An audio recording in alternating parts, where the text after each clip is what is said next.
स्वागत है।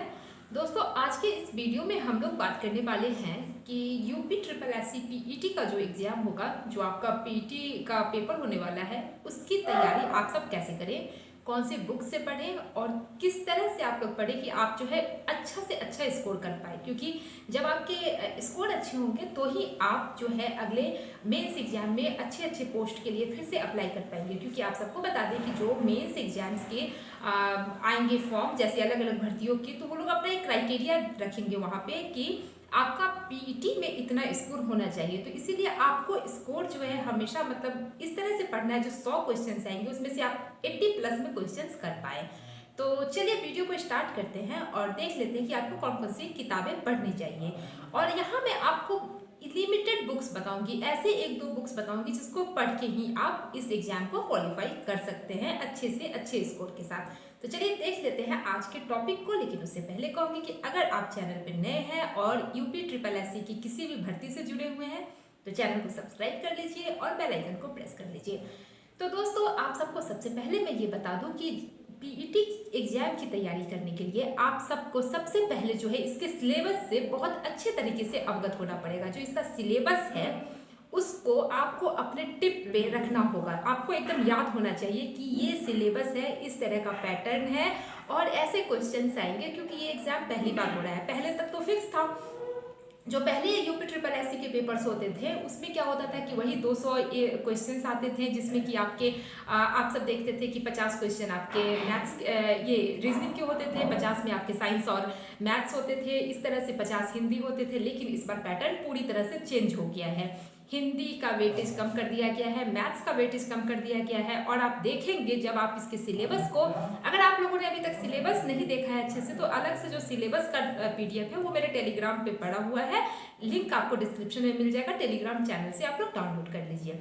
तो जो आप सिलेबस देखेंगे अगर आप डिटेल में, तो जो 100 क्वेश्चन आएंगे उसमें आप देखेंगे कि यहाँ पे जो आपका है जनरल नॉलेज का वेटेज बहुत ही ज़्यादा है। 50%, जो 50 क्वेश्चन है वो सिर्फ और सिर्फ आपको जनरल नॉलेज से देखने के लिए मिलेगा। और आप सब जानते हैं कि ये एग्जाम हाई स्कूल बेसिस है, तो एक क्वेश्चन का क्या लेवल होगा वो भी आप बहुत अच्छे से समझ रहे होंगे। और 50 जो आपके बाकी के होंगे वो बाकी सारे सब्जेक्ट से आएंगे। तो किस तरह से यहाँ पर किया गया है आप सबको मैं बता दे रही हूँ, मोटा मोटी जो भी है। बाकी आप सिलेबस में देख लीजिएगा। जो 100 क्वेश्चन में से जो 50 क्वेश्चन आपके होंगे जीके के, उसमें से 30 क्वेश्चन आपके जो ट्रेडिशनल जीके होते हैं वहाँ से होंगे, जैसे कि आपके हिस्ट्री, ज्योग्राफी, पॉलिटी और साइंस से 30 क्वेश्चन इन सारे सब्जेक्ट से हैं। और 20 क्वेश्चन जो है उसमें से आपके 10 क्वेश्चन जो है करेंट अफेयर्स के हैं और 10 जो क्वेश्चन है वो भी आपके, उसमें भी करंट के ही क्वेश्चंस होंगे। वो जो है आपका इस तरह का होता है, वहाँ पे लिखा हुआ है जो 10 क्वेश्चंस है उसमें मैं बता रही हूँ आपको, एक मिनट।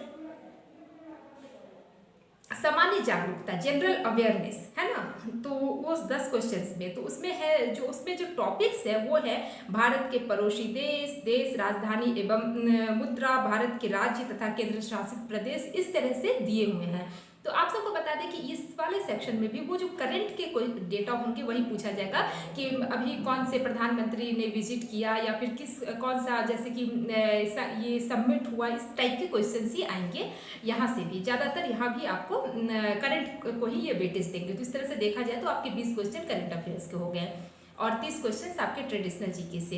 तो इसके लिए आपको क्या करना है मैं आपको बता दे रही हूँ। देखिए, आप लोगों को किसी ट्रैप में फंसने की जरूरत नहीं, क्योंकि अभी जो पेट का नोटिफिकेशन आया है तो इसकी आड़ में क्या करने वाले हैं, बहुत सारे पब्लिकेशन वाले, बहुत सारे कोचिंग वाले आप लोगों को तरह तरह से मूर्ख बनाएंगे, तरह तरह से गुमराह करेंगे। मैंने तो देखा है, मुझे बहुत अफसोस होता है कि बड़े बड़े यूट्यूबर्स जो हैं वो बस और बस थोड़े से मतलब क्या कहें उनको, वो ऐसे ऐसे पब्लिकेशन का ऐड करते हैं कि जिससे कि आपको कोई फायदा नहीं होगा। तो आपको सिर्फ और सिर्फ ऑथेंटिक बुक्स पे स्टिक रहने की जरूरत है, जिसको आप हमेशा से पढ़ते आ रहे हैं।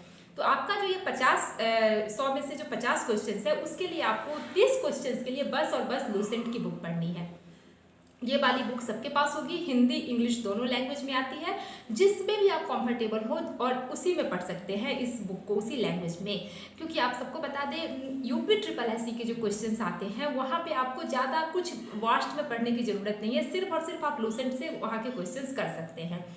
इवन कि साइंस के लिए भी आपको अलग से लूसेंट की बुक पढ़ने की जरूरत नहीं है, इसी में का जो साइंस है वहाँ से कर लीजिए, क्योंकि 5 ही क्वेश्चन साइंस से आएंगे।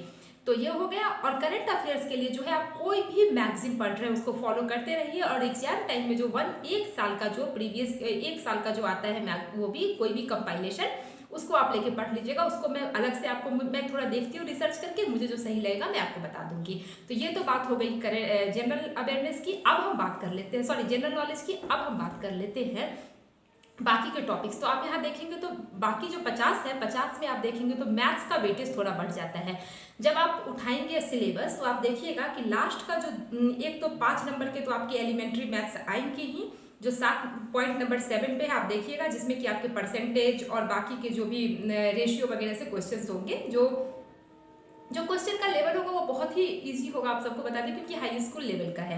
और बाकी जो लास्ट वाला, जो सबसे लास्ट वाला पॉइंट है, पॉइंट नंबर 14 और 15, वहाँ पे दिया हुआ है, वहाँ से ग्राफ से क्वेश्चंस आएंगे, जो डीआई के क्वेश्चंस होते हैं। डीआई वाले जो क्वेश्चंस आप लोग हमेशा करते हैं, जो नहीं ग्राफ बना के दिया रहता है या फिर अलग अलग चार्ट में बना के दिया रहता है, तो 10-10 क्वेश्चंस वहाँ से होंगे, तो 25 क्वेश्चंस हो गए। तो इसके लिए भी आपको ज़्यादा कुछ इधर उधर नहीं करने की जरूरत है। आपको इसके लिए बस और बस जो आपका सिंपल कैलकुलेशन है उसको सही रखना है। इसके लिए बस आप एक बुक को फॉलो कर सकते हैं, RS अग्रवाल की जो ये बुक आती है, इसको आप देख सकते हैं अपना बेसिक क्लियर करने के लिए। तो मैथ्स के लिए आपको इस पे स्टिक रहने की जरूरत है, या फिर अगर आप ये नहीं तो कोई भी बुक, जो भी आप किसी भी कॉम्पिटिटिव एग्जाम्स की तैयारी कर रहे हैं तो सबके पास कैलकुलेशन अरिथमेटिक सही करने के लिए कोई ना कोई बुक्स होगी, तो आप वहाँ से इस टॉपिक को कर सकते हैं, मैथ्स वाले टॉपिक को।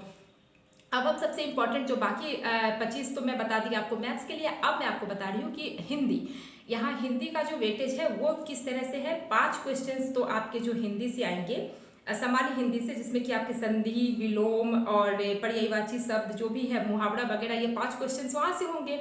और 10 क्वेश्चन आपके पॉइंट नंबर आप देखेंगे कि 13 में कहा गया है हिंदी गद्यांश यानी कि कॉम्प्रीहेंशन से 2 कॉम्प्रीहेंशन होंगे 10 नंबर के, तो ये हो गए 15 नंबर का आपका हिंदी आएगा। तो हिंदी के लिए आपको क्या करना है, इस वाले बुक से तैयारी करनी है। आप सब देख रहे हैं लूसेंट की ये वाली बुक आती है, आप सबको पता होगा, नहीं पता है तो आप लोग खरीद लीजिए। बस और बस इस बुक से आप लोग इस बुक पे स्टिक रहिए, तो हिंदी की तैयारी यहाँ से हो जाएगी। बाकी जो 2 टॉपिक बच गए वो है रीजनिंग और इंग्लिश के। 5 क्वेश्चन रीजनिंग से आएंगे, 5 क्वेश्चन इंग्लिश से आएंगे। तो रीजनिंग के लिए कोई बुक अलग से लेने की जरूरत नहीं है। जो भी प्रीवियस ईयर SSC CGL या फिर यूपी SSS के जो प्रीवियस ईयर के क्वेश्चन पेपर है, जो भी एग्जाम्स अभी तक हो चुके हैं, 4-5 पेपर वहां से आप लगा लीजिए, आपका रीजनिंग हो जाएगा। और इंग्लिश की हम बात करें तो इंग्लिश में भी जो है आपका यहाँ पर आप देख सकते हैं, जो हिंदी का है उसमें अंग्रेजी वाला जो पोर्शन, वहाँ 5 क्वेश्चंस आपके इंग्लिश में आएंगे, तो वहाँ भी है अंग्रेजी व्याकरण, और वहाँ भी कॉम्प्रीहेंशन, छोटा सा कॉम्प्रीहेंशन होगा, यहाँ पे दिया हुआ है 5 नंबर में कितना क्या पूछ लेंगे। तो इंग्लिश के लिए भी आपको कोई ऐसे नहीं कि बुक वगैरह, आप भी उसके लिए भी प्रैक्टिस कर लीजिए। जो SSC CGL के इंग्लिश आते हैं वहाँ से आप थोड़ा मोड़ा, या फिर जो उसमें भी CHSL के जो पेपर होते हैं, CGL आपको उतने हाई लेवल जाने की जरूरत नहीं है, CHSL वाले जो कुछ पेपर्स होंगे इंग्लिश के उसको आप लगा लीजिए। तो दोस्तों आपको ये क्लियर हो गया होगा। आपको बस और बस इन 2 से 3 बुक पे स्टिक रहने की जरूरत है। अगर आप इस 2 से 3 बुक से तैयारी करते हैं तो आपका पेट इजीली क्वालिफाई कर जाएंगे आप, और आप अच्छे स्कोर के साथ क्वालिफाई करेंगे। तो दोस्तों उम्मीद करते हैं कि वीडियो आपको पसंद आया होगा। अगर आपको वीडियो जरा सा भी यूजफुल लगा तो वीडियो को लाइक कीजिए, और आपके मन में कोई भी डाउट है तो आप मुझे कमेंट करके जरूर बताइए। फिर मिलते हैं अगले वीडियो में, तब तक के लिए bye bye, thanks for watching.